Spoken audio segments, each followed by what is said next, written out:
Now, last year, Doc received the news no family member ever wants to hear that his cousin Alyssa has been diagnosed with leukaemia. Yeah, Gok shaved his head live on This Morning in support, but despite her bravery and all the treatments, 13-year-old Alyssa was facing an uncertain future until now. After undergoing a world-first revolutionary gene therapy, Alyssa has now been in remission for 6 months, and she joins us today with Gok alongside her mum, Kiona, to share her incredible story. So lovely to have you all Welcome to the with show, us. all of you. Well done, you. And who have we got here first? Bluey Joe. Bluey Joe. Bluey It's very Joe. important. Good to have Bluey Joe with us as well. We need to know who Bluey Joe is. It's so lovely to meet you. And Gok, what an amazing, incredible news. I was really emotional when I saw you shave your head and what was going on.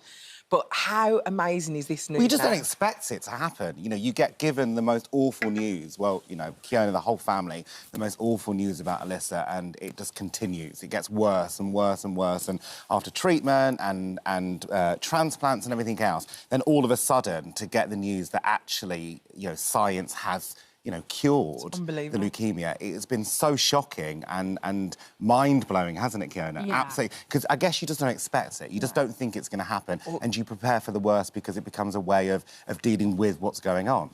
I mean, I read your story in the news completely. I didn't know there was the connection.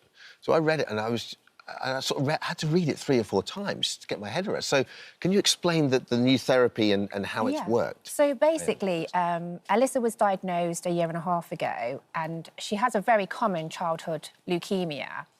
But unfortunately, like, conventional medicines didn't work. She had the chemotherapy, she had her first bone marrow transplant. None of it worked? None of it worked. I mean, we were really lucky. We managed to find a bone marrow donor. So obviously she was able to have that transplant, but nothing worked. They were unable to get her leukemia down. The chemotherapy didn't control it, radiotherapy, the bone marrow transplant, nothing could sort of get rid of the leukemia. And it was like this time last year, she'd just finished her first bone marrow transplant. And, you know, we're hoping she's had the bone marrow transplant, there's a chance.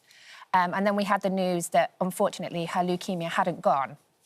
So it was a really sort of tough time, because until that point, you kind of have hope. Sure. You think, oh, there's going to be something out there. Yeah. And then we spoke to the consultants and they said the only option now really is palliative care. That's all that's kind of out there. And That's and it was like every parent's worst Yeah, nightmare to and it hear was that. You're like, what? And it was. And, I mean, they said we can carry on looking, but obviously anything we try now will be sort of research, it'll be new. We can't guarantee if she'll survive it, if it'll work.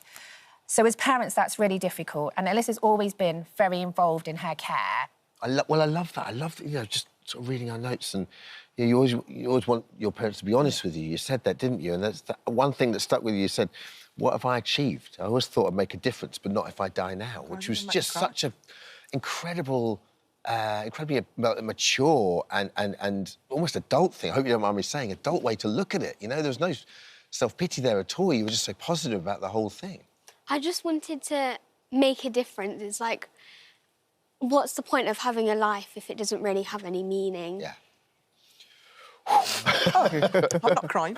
And also, you was also really positive about going into this new treatment, because I know you was thinking, well, maybe we should just let her enjoy the rest of her life. But you were like, no, I want to make a difference because it could help someone else. Yeah, so, like, if it wouldn't help me, it would help somebody else. But then also it was another chance for me as well. And then even just doing it, it would make such a difference to the world. Even if I didn't survive it, then again, my life would have had a meaning. It would have had... Well, I think your life's got total meaning at the moment.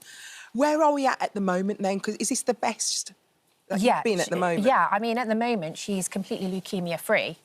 They've not been able to find any... There's nothing. So can you explain the treatment that Alyssa then went under? OK, so they said there was nothing else available, but they've been doing a treatment called CAR-T, and they've used it on other types of leukemia, but never on Alyssa's, because Alyssa has T-cell leukemia, and CAR-T is a form of a T-cell, and they fight each other to get rid of the leukemia. OK.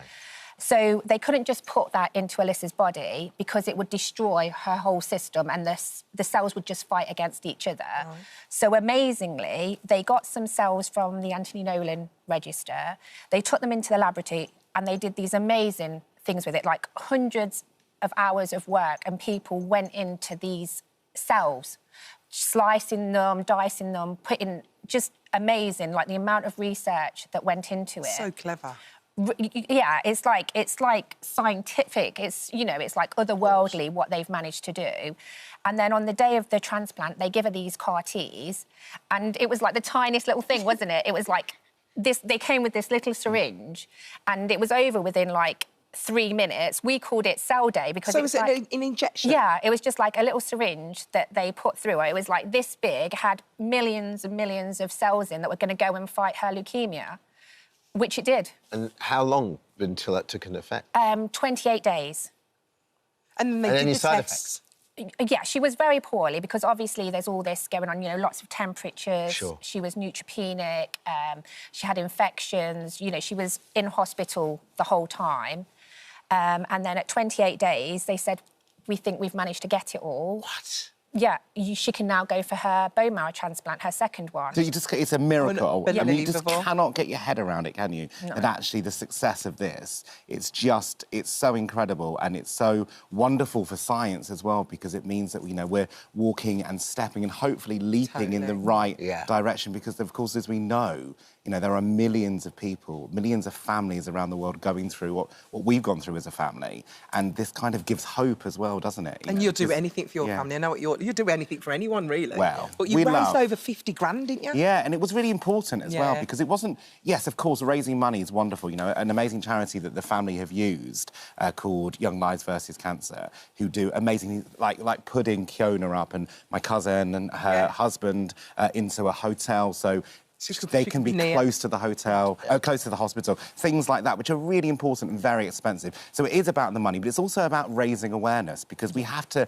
talk about treatment, we've got to talk about science, and we've got to, as a community, I believe, do as much as we possibly can to push science as far as we can to help other young adults like Alyssa, you know, 14 years old. You know, it's a shocker, isn't it? It's an absolute shocker. It really is. And Alyssa, you've got a new kind of Sal Day birthday, haven't you now? Yeah.